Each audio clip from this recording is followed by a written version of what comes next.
ሰላም ጤና ይስጥልን ውድ የጋት ሚዲያ ቤተሰቦች እንደያላችሁበት ሀገር ሰዓት አቆጣጠር እንደምን አላችሁ እንደምን ቆያችሁኝ ኢትዮጵያ ውስጥ ናችሁ ይህን ፕሮግራም ለምትከታተሉ እንደምን አመሻችሁ ማለት ፈልጋለሁኝ ጋት ዕለታዊ የጋት አጫጭር መረጃ ጊዜ ላይ እንገኛለን ዕለተ አርብ ጥር 1 2018 በኢትዮጵያ ዘመን አቆጣጠር ጃንዋሪ 9 2026 በአውሮፓ ወይ በጎርጎሳውያን የዘመን አቆጣጠር አጫጭር መረጃዎች ከዚህ ወደ እናንተ አደርሳለሁ ላይክ አድርጉ ሼር አድርጉ የጋት ሚዲያ ቤተሰቦች በጣም መብዛት አለባቸውና ሰብስክራይብ የማስደረግ ቻሌንጅ ጀምሩ አስደርጉ የጋት ሚዲያ አምባሳደሮች ናቸው የተለያዩ ከመብራትም ከምንም ጋር ችግር ቢኖርም ሎቢ አድርጉ የጋት ሚዲያ ሜምበር ሁኑ ወራሃዊ ድጋፍ ማድረግ ይኖርባቸዋል ጋት ሚዲያን በሱፐር ቻት በሱፐር ታንክስ ደግፉ ከምንም በላይ ግን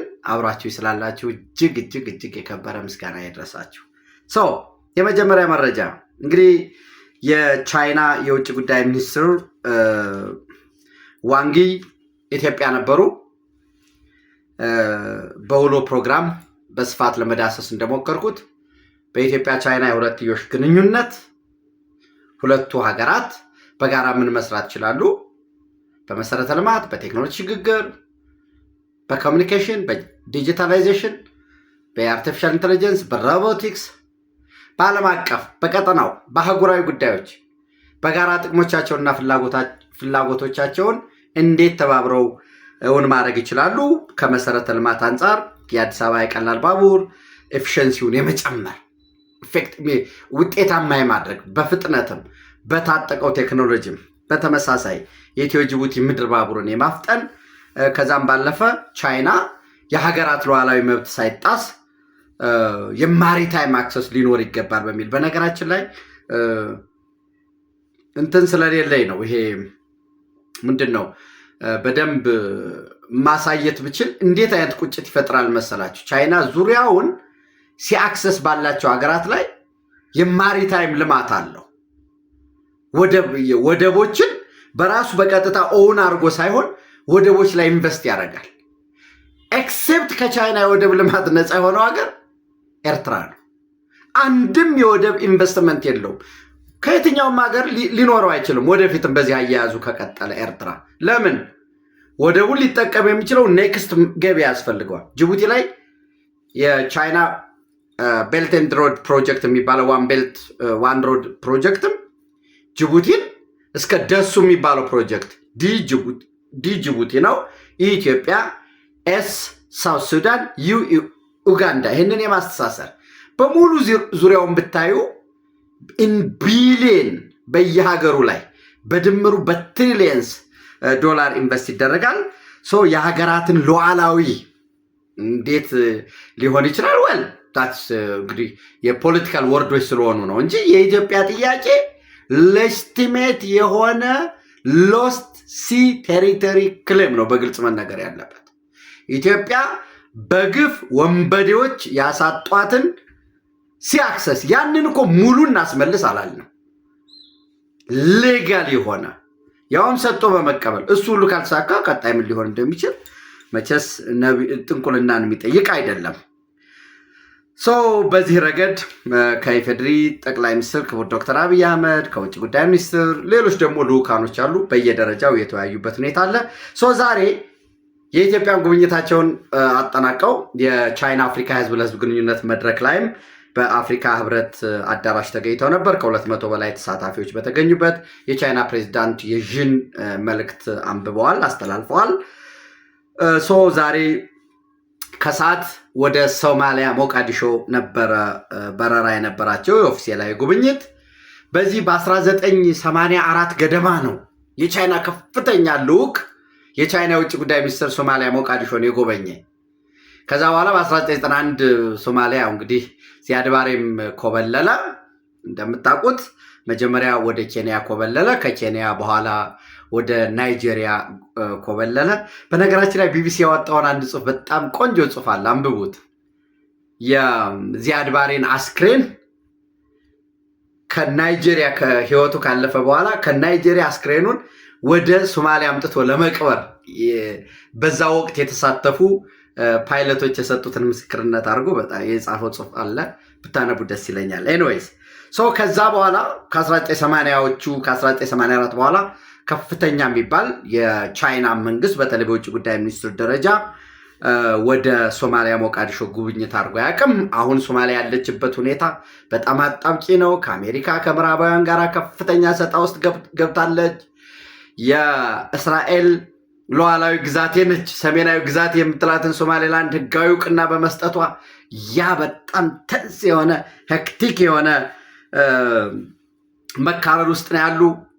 እርዳታ ተቀንሷል ከአሜሪካ በኩል። ዶናልድ ትራምፕ የሚላቸውን ትሰማላችሁ። እንግዲህ ሶማሊያ በተለይ ከዚህ ከኢልሃን ኦማር ጋር ተያይዞ ሚኒሶታ ጋር ያለው ደግሞ የፐብሊክ ሄልዝ ገንዘብ መጭበርበሩ በተባበሩት መንግስታት ድርጅት የሶማሊያ አምባሳደርን የሚባለውን ሁሉ በአስቸኳይ በቁጥጥር ውስጥ መዋል አለበት ይላል ኤለን መስክ ሁሉ። እና ይህ ሁሉ ባለበት የቻይና የውጭ ጉዳይ ከፍተኛ መንግስት ባለስልጣን የውጭ ጉዳይ ሚኒስትር በሞቃዲሾ መገኘት አንደኛ ጥሩ ነበር፣ ዲፕሎማቲክ ሌቨሬጅ ነው፣ ቃሌን አልረሳም። ሁለተኛ ጠዋት እንዳልኳችሁ የቻይና መስፋፋት ከቻይና ጋር ግንኙነት ፈጥራለች በሚለው በዚህ ሁሉ ሰጣ ገባ ውስጥ ምን ሊፈይዱላት ነው ለሶማሊያ በሚል ያስቀመጥነው ነበረ። ኤኒዌይስ ዋንግ ይ የቻይና የውጭ ጉዳይ ሚኒስትር ምክንያቱ ባልታወቀ ምክንያት የሶማሊያ የውጭ ጉዳይ ሚኒስትርም እስካሁን አላብራራም። ጉብኝታቸው መራዘሙን ብቻ ነው የገለጸው። የሶማሊያ ጉብኝታቸውን ወደ ሌላ ጊዜ አስተላልፈው ወደ ታንዛኒያ ዳሬ ሰላም አቅንተዋል ማለት ነው። የታንዛኒያ ጉብኝታቸውን ሲጨርሱ ወደ ሌሴቶ የሚያመሩ ይሆናል። ከጉብኝታቸው ጀርባ የአልሸባብ ጥቃት ተፈርቶ ነው ወይንስ ሌላ ዲፕሎማቲክ ካልኩሌሽን አለው የሚለው ወደፊት እንግዲህ ሌሎች ተጨማሪ መረጃዎችን ደግሞ የሚወጡ መረጃዎችን አንብቤ በጋራ አንብበን የምንወያይበት ይሆናል። ዞሮ ሞቃዲሾ ኤርፖርትንም በደንብ ኮንትሮል ባላረገበት ሁኔታ የሶማሌላንድን የሀገርነት እውቅና እንዲነጠቅ እንዲሳብ የሚደረገው ቅስቀሳ በተለይ ቤንያሚን ኔታንያሁ በዓለም አቀፍ ኢንተርናሽናል ክሪሚናል ኮርት ዓለም አቀፉ የወንጀል ፍርድ ቤት የሚፈልገው ሰው ነው። የንጹሐን ደም በእጁ ላይ ያለ ነው። ቤንያሚን ኔታንያሁ ወይም እስራኤል ለሶማሌላንድ እውቅና የሰጠችው ለእስራኤል ጥቅም አስባ እንጂ ለሶማሌላንድ ጥቅም ምን ይሄ አሁን ምን ጥርጥር የለውም። እውቅና ስትሰጥ ቲትፎርታት ነው። እስራኤል የምታገኘው ጥቅም አለ። ባቤል መንደብ መግቢያ በዋነኛው ሽንቁሩ ላይ መተላለፊያው ላይ መረጃ ሰበስባለች። የሐውቲ አማጽያንን በተለይ ኤላይት ወደብ እኮ የሚባለው ተዘግቷል እኮ ከስሯል፣ ባንክራፕት አድርጓል። ስለዚህ ሰርቪላንስ ለመሰብሰብ በቀጣይ ደግሞ በሚኖር ስምምነት ምንም ጥርጥር የለው ሚሊተሪ ቤዝ ይኖረዋል በሁለትዮሽ ግንኙነት። ለምን ሶማሌላንድ የአብርሃም አኮርድን ከፈረመ በጋራ በሚሊተሪ በኢንቴሊጀንስ በሴኪሪቲ በግብርና ምናምን አብረው ይሰራሉ። ዞሮ በዚህ ረገድ ዶክተር አብድራህማን ሙሐመድ አብዱላሂ ኢሮ የሶማሌላንድ ሪፐብሊክ ፕሬዚዳንት እውቅና ከእስራኤል ማግኘታችን በኢንቨስትመንት፣ በንግድ፣ በቴክኖሎጂ፣ በኃይል ልማት፣ በንጹህ መጠጥ ውሃ፣ በውሃ አግሪከልቸር፣ በእርሻና በመሰረተ ልማት ግንባታ ዘርፍ ወሳኝ የሆነ እድል ፈጥሮልናል እና ዝግጁ ነን በባይላተራል በሆነ መልኩ ከእስራኤል ጋር በጋራ ለመስራት ዝግጁ ነን። የእስራኤል የውጭ ጉዳይ ሚኒስትር የሃርጌሳ ጉብኝት የጌዲዮን ሳር እጅግ በጣም የሚበረታታና በአስፈላጊ ጊዜ የተገኘ ወዳጅ ታሪካዊ አጋርነት ነው በሚል ነው የገለጹት። ዘ ሪኮግኒሽን ኦፕንስ ዋይድ ኦፖርቹኒቲ አክሮስ ኢንቨስትመንት፣ ትሬድ፣ ቴክኖሎጂ፣ ኤነርጂ፣ ዋተር፣ አግሪካልቸር ኤንድ ኢንፍራስትራክቸር። ሶማሊላንድ ኢዝ ሬዲ ፎር ኮምፕሬሄንሲቭ መልቲ ሴክተር ኮኦፕሬሽን ዊዝ እስራኤል ዶክተር አብድራህማን ሙሐመድ አብዱላሂ ኢሮ የገለጹት ነው። በዚህ የወታደር ጣቢያ በመፈለግ ነው በዘተረፈ በሚል ያቀረቡት አለ። እንግዲህ ይህንን ያቀረቡ ባሉበት በተመሳሳይ ከአሜሪካ በኩል ከወርልድ ፉድ ፕሮግራም መጋዘን ጋር ተያይዞ ጫና በመጣበት ዩናይትድ አረብ ኤሚሬት ደግሞ ከጀርባ እስራኤል እውቅና እንድትሰጥ በማስተባበር አስቀድሞ የሶማሌላንድ እና የኢትዮጵያ ሜሞራንደም ኦፍ አንደርስታንዲንግ እንዲፈረምም ሎቢ ያደረገች ስትገፋ የነበረች ዩናይትድ አረብ ኤሚሬት ነች ከሚል ወቀስ አልፎ የሳውዘርን ትራንዚሽን ካውንስሉ ቸርማን ከኤደን ከደቡብ የመን ዋና ከተማ ኤደን ወደ ጅዳ እሄዳለሁኝ ካለ በኋላ ነገር ግን ባልታወቀ ሁኔታ ጉዞውን ሰርዞ ከኤደን ባሻገር ካለው ገልፍ ኦፍ ኤደን የኤደን ባህረ ሰላጤ ባሻገር ከበርበራ ባሻገር ገልፍ ኦፍ ኤደንን ተሻግራችሁ የደቡብ የመን ዋና ከተማ ኤደን አለ። ሳውዘርን ትራንዚሽን ካውንስሉ ደግሞ የሚደገፈው በዩናይትድ አረብ ኤሚሬት ነው። ሰው ከኤደን በጀልባ ወደ በርበራ ከመጣ በኋላ በርበራ ላይ ዩናይትድ አረብ ኤሚሬት ኦፊሰሮች በሚቆጣጠሩት አውሮፕላን ወደ ሞቃዲሾ ከገባ በኋላ ዘንድ ከሞቃዲሾ በቀጥታ ወደ ኤሚሬትስ ውስጥ ወደሚገኝ ወታደራዊ ጦር ሰፈር ወይም የጦር ሰፈር ላይ አርፏል የሚል ሰፋፊ መረጃዎች ወጡ። በተለይ እነዚህ አልሐራም፣ ሚድል ኢስት ኒውስ፣ እነኚህ ሞቃዲሾ አካባቢ ያሉ ጋርዌ ኦንላይን፣ ሂራን ኦንላይን፣ ኢቨን ቢቢሲ፣ ቲአርቲ ወርልድም እነዚህ ሁሉ ሲወጡ በትናንትናው ዕለት የሶማሊያ መንግስት ምን የሚል አወጣ? ይህንን እናጣራለን፣ የእውነት ይሄ ተደርጎ ከሆነ የአየር ግዛታችን ሉዓላዊነቱ ተጥሷል የሚል መግለጫ አውጥተው ነበር። እናጣራለን ብለው ነበር። እንግዲህ ዛሬ ላይ ያለውን ባለኝ ንባብ በደንብ የበለጠ ኢንቨስቲጌት ማድረግ ይጠበቅብናል። ግን ምንድን ነው የሚለው? ሶማሊያ ባንስ ዩናይትድ አረብ ኤሚሬት ሚሊተሪ ፍላይትስ ኦቨር የመን ሰፓሬሽን ሊደርስ እስኬፕ እና የየመን የሳውዘርን ትራንዚሽን ካውንስል ተገንጣዩ ይህን እንዲያመልጥ በማድረግ በሚል የአየር ክልል ጥሳለች በሚል ሶማሊያ የየመን የወታደራዊ በረራዎችን በሙሉ ከልክላለች። እንግዲህ የከለከለችው ወደ ሶማሌላንድ ከሆነ ሶማሌላንድ ሉዓላዊ ግዛት ነች። ኤርስፔሷን ራሷ ነች የምትቆጣጠረው። ራሷ የማትቆጣጠረው ከሆነ ምን ያደርጋሉ? በታይዋን በኩል ሲደገፍ ነው የቆየው። ለምሳሌ ለሲቪል በረራ የኢትዮጵያ አየር መንገድ ተነስቶ አሁን ወደ ሀርጌሳ ቢበር ወደ ሀርጌሳ የሶማሌላንድ የአየር ክልል ገብተሃል፣ ፍቃድ ከሌለው ውጣ ይላሉ ማለት ነው። አልወጣም ካለ እንግዲህ አስገድዶ የሚያሳርፍ ሚሊተሪ ካፓቢሊቲ ገንብተዋል ማለት ነው። ያንን ሲስተሙንም በታይዋን በኩል አሁን ደግሞ ማን አለ? እስራኤል አለ። ማን አለ ከጀርባ? አሁንም ዩናይትድ አረብ ኤሚሬትስ። ሉዓላዊ የሶማሊያ ግዛት የሚባለው የቱ ነው? ሶማሌላንድን የሚያካትተው ወይንስ የጣሊያን ሶማሊያን የሚለው ሌላ ጉዳይ ነው። እንግዲህ ዛሬ ሶማሌ ጋርዲያን ይዞት የወጣውን ነው የምነግራችሁ። ጃንዋሪ 9 2026 ምን ይላል? ባንድ ሚሊተሪ ኤንድ ካርጎ ኤርክራፍት ኦፕሬትድ ባይ ዘ ዩናይትድ አረብ ኤሚሬት ፍሮም ኢንተሪንግ ኤርስፔስ። በሙሉ ወታደራዊ በረራዎችና የወታደራዊ ቃጫኞችን በሙሉ ቦሳሶ ሊሆን ይችላል፣ ሀርጌሳ ሊሆን ይችላል። እንግዲህ እነሱ እንደሚሉት ሀርጌሳን ከተቆጣጠሩ፣ በርበራን ከተቆጣጠሩ በየትኛውም የሶማሊያ አየር ክልል ከልክለዋል። ነገር ግን ሲቪሊያን ፍላይት አልተከለከለም። እነዚህ ምንድነው ፍላይ ዱባይ ምናምን እነዚህ በሙሉ በረራ አልተከለከለም በሚል የወጣ መረጃ አለ።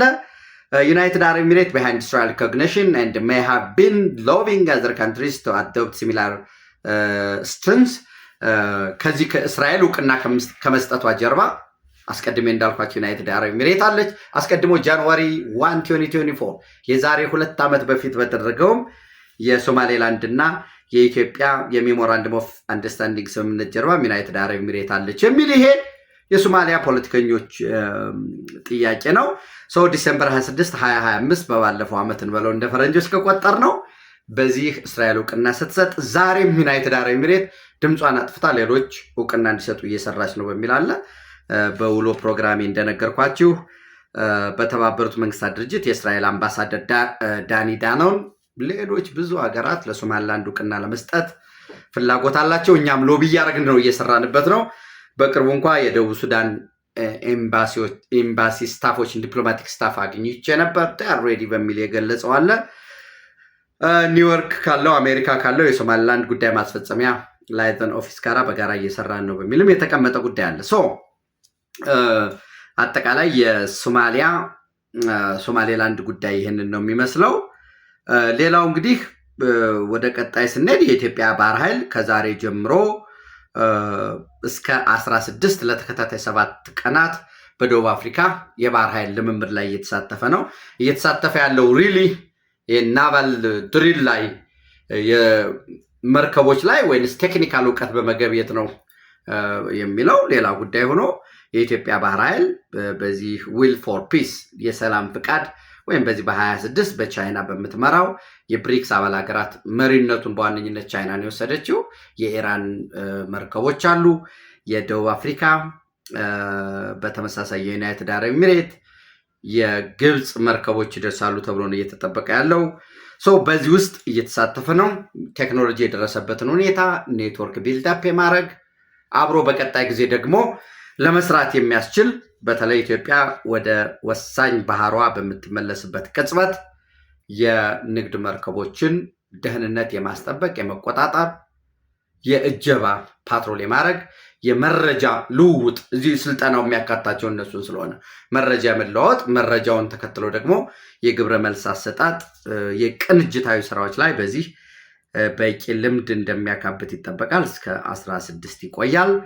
አስቀድሜ በመግቢያ እንዳልኳችሁ ቻይና የሌሎች ሀገራት ሉዓላዊ መብት ሳይጣስ የአፍሪካ ሀገራት ወይም ሀገራት በማሪታይም መስተሳሰር አለባቸው የሚለው ይህ ከቻይና በኩል ያለው መልካም ነገር መሆኑ እንደተጠበቀ ሆኖ ማለት ነው። ዋናው በዚህ ረገድ የኤርትራ ተቃዋሚ ድርጅቶች በጋራ ሁለቱ የሚታገሉት ለአፋር ህዝብ ነው፣ ለቀይ ባህር አፋር ወይም ደናኪሊያ የሚባል ኦፍኮርስ በነገራችን ላይ ደናኪሊያ ፖለቲካል ኔምም ነው፣ ረዥም ነው።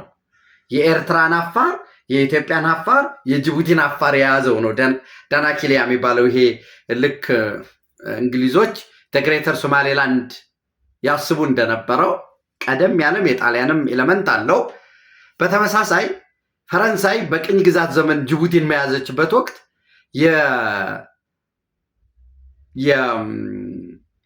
የጅቡቲ ፈረንሳይን፣ የኢትዮጵያ ፈረንሳይን፣ የኤርትራ የቀይ ባህር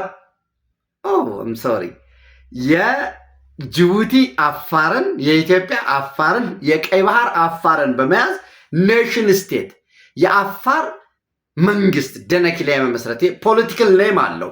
ኮኖቴሽኑን አንዳንዴ ደናኪሊያ ምናምን ሲባል ስለምሰማ በሚል ነው። ንባቤንም በዛው ሸር ላድርጋችሁ። ይሄንን የተለየ ነገር ካለ ደግሞ አብረን እንመማርበታለን። የሚታገሉት ለአንድ የቀይ ባህር አፋር ነው። ነገር ግን በተለያየ አደረጃጀት ነው የነበራቸው።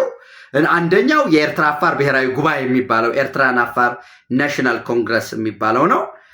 ሁለተኛው ደግሞ የቀይ ባህር አፋር ዲሞክራሲያዊ ድርጅት ራስዶ የሬድሲ አፋር ዲሞክራቲክ ኦርጋናይዜሽን የሚባለው እነኚህ በጋራ ሆነው በአንድ ማዕከል ተቀናጅተው በትጥቅ ትግል ላይ የተሰማሩ ናቸው። አምባገነኑን ኢሳያስ አፈወርቂ የሚመራውን የሻዕቢያ መንግስት ተፕል አድርገው አስወግደው በምትኩ ዲሞክራሲያዊ መንግስት የማቆም ከሌሎች ጋር የሌሎች ኤርትራ ውስጥም በጣም ብዝሃነት ስላለ ማለት ነው እና እነሱ እዚህ ሲፈተፍቱ እኛ ላይ ሲገቡ ሌላ ነገር ነው መስሎ ኦፍኮርስ ታርጉድ ለራሳቸው ጉዳይ በእኛ ጉዳይ እንዲገቡ በሩን የከፈት ነው እኛ ስለሆን በእኛ ለምን ጣልቃ ገቡ ብለንም እነሱንም መውቀስ ያን ያህል ውሻ እኛ ከቀደኑ ጅብ መግባቱ ያለ የነበረ ነው። የሚያሳዝነው የእኛን ውስጥ ልክ እነሱ ሚሊየን የሃይማኖት በጣም ችግር አለ፣ በኢኮኖሚ የደቀቁ ናቸው። አምባገነንነት ጫፍ የወጣ የአፍሪካ ሰሜን ኮሪያ ይሏታል። 19 ዓመት ታስረው ይሄ በ24 ሰዓት ፍርድ ቤት መቅረብ ምናምን ባል ህገ መንግስት የሚባል ነገር የለም፣ ተረስቷል እሱ። 18 ዓመት ታስረው ከሰው ተራ ወጥተው እንደ እንስሳ ሆነው አንድ ቀን ፍርድ ሳይቀርቡ አንድ ቀን ጥፋት ይሄ ነው ተብሎ ሳይነገሩ የሚለቀቁበት በዛው የሚሞቱበት ኮንቴነር ውስጥ የዚህ የዕቃ ማጓጓዣ ኮንቴነር ላይ ቀን ቀን ሙቀት ማታ ማታ ብርድ መከራ የሚያዩበት ያ ሁሉ ጭቆና አለ፣ አምባገነንነት አለ፣ ሃይማኖት ነፃነት የለም፣ ሐሳብክን መግለጽ የለም፣ በፌክ ጻፈው በምን ጻፈው ዩቲዩብ የሚባል ነገር የለም። ደገፍ ተቃውም ያለችው አንድ ለእናት ቴሌቪዥን ነች። ምንም የሚባል የመሰረተ ልማት የለም። ከተማ አገር እንዴት ማውደም የምትፈልጉ ከሆነ ወደ ኤርትራ ሂዱ ነው የሚባለው። እንዴት ከተማን ወደ ሙዚየም መቀየር እንደሚቻል እና ያ ሁሉ ልዩነት እያለ ነገር ግን አንድ ሆነው አንድ መስለው ኤርትራ ከኢሳያስ አፈወርቂ በላይ ነች ብለው እኔ አንድ ወዳጄ ከዚህ በፊትም ደጋግሜ ብያቸዋለሁ። አንድ ወዳጅ አግኝቼ ነበረ። ኤርትራዊ ነው፣ እንግሊዝ ነው የሚኖረው እና ያው ለምን እንደዚህ አይነት ነገር የሚል ነው ወሬያችን። አንድ የዚህ ሁሉ ችግር ካለ ለምንድን ነው ኢትዮጵያ ይህን ያህል አክሰስ ብታገኝ ምንድን ነው ጉዳቱ? እስቲ እዩት ማፑን፣ የአፍሪካን ማፕ እዩ። ወደብ የማያለማ የወደብ ኢንቨስትመንት የማይስብ የለም። ማንም ኤርትራን አይፈልገውም። ኤርትራ የሚፈለገው ከጀርባው 130 ሚሊዮን ከዛ ደግሞ የሚያድግ ኢኮኖሚ በፍጥነት እያደገ ያለ የፈለገው ውስብስብ እንኳ ችግር ቢኖርበት በሩ ሲከፈት ትልቅ ነገር ስላለ ነው። የእናንተ እኮ በሩን ዘጋችሁት። በሩ ደግሞ እንዳይከፈት ነው ያደረጋችሁት። አምባገነን መንግስት አቁማችሁ ቀይ ባህር በር ነው ካል ሲከፈት ኢትዮጵያ ቢኖር እናንተ በአምባገነንነት እናቁማቸዋል። ይሄ ቢከፈት እኮ በጋራ ማደግ ይቻላል። ዲሞክራሲ እኮ ብዙ መፍትሄ ያመጣል። ያው የሌሎችን የአውሮፓ ሀገር ነገረኝ። እነዚህ እኮ ወደብ የላቸውም፣ ግን እነ ስዊዝ በጣም በፍጥነት ያማም ችግር አለው። የሆነ ቀን ይዘጋብኛል የሚባል ነገር የለም። ኮሜርስ ነው። ወደብም ልክ እንደ ፕሮዳክት እንደ ኮሞዲቲ ይሆን ነበር ያለው፣ ግን ሌላ ጉዳይ ነው። ቀጠናዊ ፍላጎት በሚል ስናወራ ምንድን ነው ያለኝ አንድ ሁልጊዜ ተች የሚያደርገኛል። ኢሳያስ አፈወርቂ አሁን እድሜው 80 ነው። በጣም እድሜ ሰጦት ፈጣሪ ቢቆይ 40 ዓመት ነው። በ120 ዓመት ይሞታል። ያ እዛም ላይ ደርስ ይችላል። ኤርትራ ግን ለነፃነት ያን ያህል ታግለናል። አሁን በነፃነት ማግስት ደግሞ ከነጭቆኗ ሆናለን። ከዛ ከኢሳያስ በኋላም ኤርትራ ትኖራለች። እናንተ ኢትዮጵያውያን እኮ ችግራችሁ የሚያልፍ መንግስትን መለስን እንቃወማለን ብላችሁ አገራችሁን ለማፍረስ ትሰራላችሁ። መለስ ግን ሄዷል። ኃይለማርያም እንቃወማለን ብላችሁ አገር ለማፍረስ ነው የምትሰሩ። ኃይለማርያም ወርዷል። አብይን እንቃወማለን ብላችሁ ከጠላት ጋር ከኢትዮጵያ ታሪካዊ ጠላት ጋር ሳይጠሯቸው አቤት ትላላችሁ። እና ባልከው ስማማለሁኝ አመሰግናለሁ በሚል የተለያየ ነው እና አገር ከመሪ በላይ አገር ከፓርቲ በላይ አገር ከመንግስት በላይ ነው። ደካማ ሰው ነው ዘላለማዊ ሊኖር የሚችለውን ሊያድግ ሊያብብ ለልጅ ልጆቹ ሊኖር የሚችለውን እኔ ሰርዶ ካልጋጥኩኝ አገር ይፍረስ የሚል የእንስሳዋን ባህሪ የሚያሳይ ሰው በዚህ ረገድ ወይስ የቀይ ባህር አፋር ዲሞክራሲያዊ ድርጅት እና የኤርትራ ተቃዋሚ ድርጅቶች በጋራ በአንድ ማዕቀፍ ሆነው አምባገነኑን የሻዕቢያ መንግስት ኢሳያስ አፈወርቂ የሚመራው መንግስት ለመጣል ከሌሎች ህዝቦች ጋር ከሌሎች መሰል ትግል ከሚያደርጉ ጋር በመሆን ደግሞ ዲሞክራሲያዊ የኤርትራ መንግስትን ለማቆም ያ መንግስት ሲቆም የቀይ ባህር አፋር ራሱን በራሱ የማስተዳደር መብቱ እንዲከበር በህገ መንግስቱ ላይ ደግሞ ራስን በራስ የማስተዳደር መብት እስከ መገንጠል እንዲረጋገጥ ህገ መንግስቱ ላይ እንዲጻፍ እንደሚፈልጉ የቀይ ባህር አፋር ከሌሎች በተለየ ከኤርትራ ህዝቦችም የበለጠ ጭቆና ውስጥ እንደገባ መሰረተ ልማት እንደሌለ ምንም ኤርትራ ውስጥ መሰረተ ልማት የለም፣ ግን የባሰ ደግሞ ሆን ተብሎ ሲስተሚክ በሆነ መልኩ ጄኖሳይድ የሚፈጸምበት ከርስቱ የሚፈናቀል የሚገደል ጠያቂ የሌለው ነው፣ ሙሉ ለሙሉ የተረሳ ህዝብ ነው በሚል ያስቀመጡት አለ። ከኢትዮጵያ መንግስት ጋር የምንጋራው ህዝብ አለ፣ ታሪክ አለ፣ ተፈጥሮ አለ። ማደግም መውደቅ የምንችለው በጋራ ነው። ስለዚህ በጋራ መውደቅ ሳይሆን በጋራ ማደግን ምርጫ አድርገን ካሁኑ ተቀራርቦ ለመስራት ፍላጎት ፈጥረናል። የኢትዮጵያና የኤርትራ በጋራ መልማት ያልተቻለው ኤርትራ ላይ አምባገነንና ፍጹም ጭቆናን ያነበረ መንግስት ስላለ እንጂ ዲሞክራሲ ከሰፈነ ሁለቱ ህዝቦች ሰጡ በመቀበልም በጋራ መልማት የሚችሉበት እድል አለ በሚል ያስቀመጡት አለ። የኢትዮጵያና የኤርትራ የአፋር ህዝብ ጠንካራ ትስስር ያላቸው ህዝቦች ናቸው። ይሄ ጠንካራ ትስስራቸው አምባገነን የሚበጥሰው አይደለም። በጋራ በመሆን የኢትዮጵያ የቀይ ባህር ጥያቄም አለ።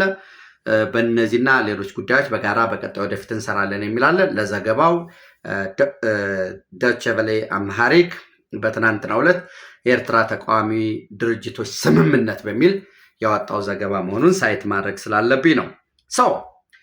አንድ ህዝብ ኖራቸው በተለያየ መልኩ ሲታገሉ የነበሩት በጋራ ለመስራት መወሰናቸውን ለሚዲያው አሊ መሐመድ ዑመር የስራ አስፈጻሚ አባልና የኤርትራ አፋር ብሔራዊ ኮንግረስ ቃል አቀባይ እንዲሁም አቶ ነስረዲን አህመድ የቀይ ባህር አፋር ዲሞክራሲያዊ ድርጅት ቃል አቀባይ ይህንን ለድርጅቱ የነገሩት ሁኔታ አለ ማለት ነው። ሌላው በነገራችን ላይ ፌስቡክ ላይ ወዲያውኑ በብሬኪንግ ኒውስ መረጃው እንደደረሰኝ የደቡብ የመን ብዙ ተፋላሚዎች አሉ። በነገራችን ላይ በዚሁ አጋጣሚ ታሪኩ ብዙ ነው። የመን ሰሜኑ የመን በቱርክ ውስጥ የነበረ ነው። ደቡብ የመን ደግሞ ከ1800 ጀምሮ በእንግሊዝ ውስጥ የነበረ በኋላ ላይ 1960 ላይ ነፃ የወጣበት ሁኔታ አለ። ከዚህ በፊትም የተወሰነ ሪቪው ለመስራት ሞክሬ ነበር የመንን በተመለከተ እና ለዛ ነው ሰሜኑን የመን ቱርክ ድጋፍ ያደርግለታል። አሁን ከኢራን ጋርም ግንኙነት አለው ከሀውቲ ጋር። ዞሮ መችስ ወደኋላ የምንሄደው ያ ኖስተልጂ አለ እና በዚህ ረገድ አሁን ይሄ ኤስቲሲ የሳውዘርን ትራንዚሽን ካውንስል የሚባለው ለመገንጠል ነው የሚሰራው። የመን ደቡብ የመን በእምነት እስልምና ቢሆንም ከልቸራችን ዲሞክራሲ ነው። ልክ እንደ ሶማሌላንድን እንግሊዝ ቀይ ሲገዛው ነበር። ደቡብ የመንም ባሻገር ደግሞ አሁንም ኤደን መቀመጫው አድርጎ እንግሊዝ ቅኝ ይገዛው ነበር። እኛ ዲሞክራሲያዊ ነን። ዩኒየን መስርተው ነው። ደቡብ የመንም ሀገርነት እውቅና አግኝቶ ነበር። ዩኒየን መሰረቱ። ይህን ዩኒየን አፍርሰን ሀገር መሆን ነው የምንፈልግ የሚል የሶኮትራ የሚባል በጣም ስትራቴጂክ ኢምፖርታንስ ያለው ደሴት አላቸው። ከላይ ደግሞ ሃኒሽ አለ። ሁለቱም ላይ ዩናይትድ አረብ ኤሚሬት ኤርቤዞች አሉ፣ በተለይ ድሮን ቤዞች አሉ። ሰሜኑን የመን ሀውቲዎች የተቆጣጠሩበት ሁኔታ አለ። ደቡብ የመን ላይ ህጋዊ እውቅና ያለው ፕሬዚደንሻል ሊደርሽፕ ካውንስል የሚባል ተመሰረተ። ሲመሰረት ዩናይትድ አረብ ኤሚሬት ይህንን ሌጂቲሜት የሆነው የፕሬዚደንሻል ሊደርሽፕ ካውንስል አባል የሆነውን የሳውዘርን ትራንዚሽን ካውንስልን ትደግፋለች። ወይራስ ሳውዲ አረቢያ ደግሞ ፕሬዚደንሻል ሊደርሽፕ ካውንስል ሆኖ የወጣውን ሌላኛውን ክንፍዘው ፒኤልሲ ፕሬዚደንሻል ሊደርሽፕ ካውንስል ፒኤልሲ ውስጥ ያለውን ትደግፋለች ማለት ነው። የሳውዘርን ትራንዚሽን ካውንስል ከዛ ፒኤልሲ ውስጥ ወጥቻለሁኝ ሙሉ ለሙሉ ደቡብ የመንን ኤደንን ጨምሬ ተቆጣጥሬ ለ2 ዓመት ትራንዚሽን አውጄ ከዛ ደግሞ ወደ ዲፋክቶ ሀገርነት ሄዳለሁ የሚል ጉዳይ ነበር። በባለፈው እንደተከታተላችሁት የጦር መሳሪያ ድጋፍ ከዩናይትድ አረብ ኤሚሬት ያገኛል በሚል ደጋግሜ ስለሰራሁበት ነው ጊዜያቸውን የምቆጥበው። የአየር ድብደባ የተፈጸመበት፣ የኮምባት ቬክል ወታደራዊ ተሽከርካሪዎችን ጨምሮ የጦር መሳሪያዎች የተመቱበት፣ በኋላም የፕሬዚደንሻል ሊደርሽፕ ካውንስሉ ሳውዲ አረቢያ የምትደግፈው ከዩናይትድ አረብ ኤሚሬት ጋር ያለንን ሙሉ ለሙሉ ወታደራዊ ስምምነት አቋርጠናል፣ በ24 ሰዓት ወታደሮቿን እንድታስወጣ ላይ የዩናይትድ አረብ ኤሚሬት ወጥቻለሁኝ አለ። ዘን የሳውዘርን ትራንዚሽን ካውንስሉ እንዲህ እና የፕሬዚደንሻል ሊደርሽፕ ካውንስሉ ወደ 8ቱ ነው ህጋዊ መንግስት የመሰረተው እንዲደራደሩ ሳውዲ አረቢያ ሪያድ ጠርቻለሁ አለች። ይሄዳል እየተባለ ሲጠበቅ አስቀድሜ ከዚህ ከሶማሌላንድ ወደ በርበራ መጣ ያልኳችሁ ከኤደን በጀልባ ወደ በርበራ መጣ። ከዛ በኋላ በዩናይትድ አረብ ኤሚሬት ድጋፍ ወደ አቡዳቢ ሄደ፣ ወይም አቡዳቢ ነው የሚባለው ማለት ነው። እስካሁን በሳውዘርን ትራንዚሽን ካውንስል በኩል የተሰጠ መረጃ የለም። ሶማሌላንዶች እንደዚህ ነው የሆነ ብለው የሰጡት የለም። ራሱ ዩናይትድ አረብ ኤሚሬትም ደግሞ በዚህ ጉዳይ ያለው የለም። አስቀድሜ እንዳልኳችሁ ግን ይህንን አድርጋለች በሚል ሶማሊያ ካርጎ ፍላይቶችን የጭነትና ወታደራዊ በረራዎችን ከልክላለች። እንዴት ነው የሚፈጸመው የሚለውን አብረን የምና ይሆናል። ምንድን ነው የሚለው?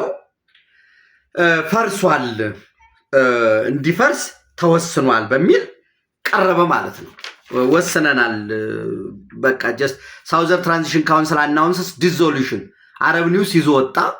ከዛ ሲወጣ ነው ይህማ ሊሆን አይችልም፣ ምናልባት ተገደው ሊሆን ይችላል በሚል ማህበራዊ ሚዲያ ላይ ለመጻፍ ሞከርኩ። ምክንያቱም አይዳሩስ ዙባይዲ አልተገኘም። ይገኛል ተብሎ ሲጠበቅ ነው አስቀድሜ በነገርኳቸው መሰረት ከኤደን ወደ በርበራ፣ ከበርበራ ወደ አቡዳቢ የበረረው ማለት ነው። ይህን ተከትሎ የየመን ሳውዘርን ትራንዚሽን ካውንስል ቃል አቀባይ የሆኑት ምንድን ነው ያሉት? ይሄ አንዋር አልታሚም ይባላሉ፣ አቡዳቢ ነው ያሉት። ይሄ ጭራሽ ተቀባይነት የሌለው የማይረባ ወሬ ነው። ዚስ ኒው ኢዝ ሪዲክለስ he told AFP confirming the delegation remained out of አውት ኦፍ ኮንትሮል። እንዲያውም ይሄ ራሳችን መሳሪያ ልናወርድ የደቡብ የመንን የመገንጠል ፍላጎት ትተናል፣ ድርጅቱንም አፍርሰናል የሚባለው ነገር ትክክል አይደለም። ሬዲኩለስ ነው፣ ሊታመንም የሚችል አይደለም። እሱን ተውትና የልዑክ ቡድኑን እኛ ለማግኘት ፈልገን ማግኘት አልቻልንም በሚል አንዋር አልታምም who is in Abu Dhabi rejected the announcement coming out of Saudi Arabia. This news is ridiculous, he told AFP, confirming the delegation remained out of control በሚል የተገለጸ አለ። of course ቲአርቲ ወርልድ አሁን ከሳት በዘገበው ዘገባ ምንድን ነው የሚለው? ርዕሱ የመንስ ኤስቲሲ ሳውዘርን ትራንዚሽን ካውንስል ማለት ነው። ዴሌጌሽን ኢዝ ኢን ሪያድ አናውንስስ ዲስፒዩትድ ዲዞሉሽን መፍረስ ፈርሻል በት ዲስፒዩትድ ምክንያቱም ስፖክስ ፐርሰኑ ሪጀክት አድርጎታልና። ምን ይላል እዚህ ጽሁፉ ላይ አንዷ ፓራግራፍ ላይ አንድ ሴንቴንስ ላንብብላችሁ። ኤስቲሲ ሴክሬታሪ ጀነራል አብዱራህማን አልሱባህ አፒርድ ዲስትራክትድ። ይሄ ማለት ዝም ብሎ ባልተዘጋጀ ሁኔታ በፍርሃት በድንጋጤ as he read a prepared statement on a Saudi TV news ቻናል ይላል። ይሄኛውን የእሱን መግለጫ ደግሞ የየመን ቲቪ ቻናል ያቀረበበት ሁኔታ አለ። ምናልባት ከዚህ የየመኑ ኤስቲሲ ቸርማን አይዳሩስ አልዙበይዳ ያልሄደው ቢሄድ ሊያስሩት ወይም እንደዚህ አስገድደው መግለጫ ያስወጡትኛል ከሚል ስጋት ነው የሚለውን በደንብ ማየት ያስፈልጋል። ዞሮ ግን በዩናይትድ አረብ ኤሚሬት እና በሳውዲ አረቢያ መካከል ያለው ከፍተኛ መፈራቀቅ ከሱዳን ወደ የመን ሽግግር ያደረገ ይመስላል። እዚህ ቀይ ባህር አካባቢ ላይም በተመሳሳይ መፈራቀቅ አለ። ይሄ ለሶማሌላንድ፣ ለቀይ ባህር ቀጠና፣ ለመካከለኛው ምስራቅ ፖለቲካ ምን ይመስላል፣ ከኢትዮጵያ አንጻርስ እንዴት ነው መተንተን መገምገም ያለብን የሚል ሰፊ ዝግጅት፣ ሰፊ ንባብ፣ ሰፊ የሆነ አናሊሲስ የሚያስፈልገው ነገር ነው። በዚህ ዙሪያ ላይ የራሳችንን እያብላላን መልከታችን እናጋራለን። በተመሳሳይ ኢራን ላይ እንግዲህ ዛሬ 13ኛ ቀኑን ይዞ እንዲሁ በሁለት ጎራ በደጋፊና በተቃዋሚ ጎራ እየቀጠለ ነው ያለው። ኢንተርኔት ወይም ዲጂታል ብላክአውት እንደገጠመ ጠዋት የነገርኳቸው አሁንም በተመሳሳይ በስፋት እየተዘገበ ነው። ፕሪምፕቲቭ ስትራይክ ልትወስድ ትችላለች ኢራን ወደ እስራኤል የሚላሉ፣ ወይም እስራኤሎች ደግሞ በጣም ፊር ካረጉ ስጋት ከገጠማቸው መልሰው አታክ ሊፈጽሙ ይችላሉ ወደ ቴህራን ላይ አስቀድመው የሚል ጉዳዮች አሉ። ሩሲያ በወታደራዊ 3 ወታደራዊ በረራዎችን በማድረግ አይ ቲንክ 3 በረራ ምን ያህል ስታፍ ይኖራቸዋል እስራኤል ውስጥ የሚለውም አንድ ነገር መታየት አለበት። ዞሮ ግን የዲፕሎማቲክ ኮሚኒቲውን ከቴል አቪቭ ከእስራኤል እያስወጣች ነው የሚል ጉዳዮች አሉ። ይህም በተመሳሳይ በመካከለኛው ምስራቅ አንድ ትልቅ ቫሪያብል ትልቅ ካርድ ነው። አብረን የምናየው ይሆናል። ኢትዮጵያ በክብር ለዘላለም ትኖር። ሸር አድርጉ፣ ላይክ አድርጉ፣ ሀሳብ አስተያየታችሁን አካፍሉ። ጋት ሚዲያ በሱፐር ቻት በሱፐር ታንክስ ደግፉ።